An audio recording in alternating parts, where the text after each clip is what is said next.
Pope takes a poop and the president too, and the fancy pants banker in his three-piece suit, the big fat general and all of his troops. The truth of the matter is everybody poops.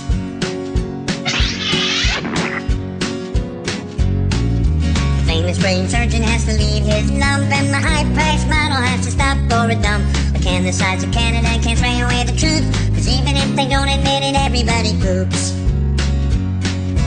Everybody poops.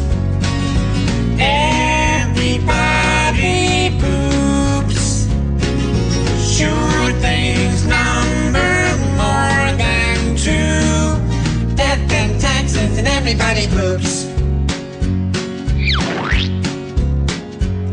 Some days it's easy, other days it's hard, but if your system's working, thank your lucky stars. Nobody talks about it, not a word is said. But if you're not pooping, then it means you're probably dead.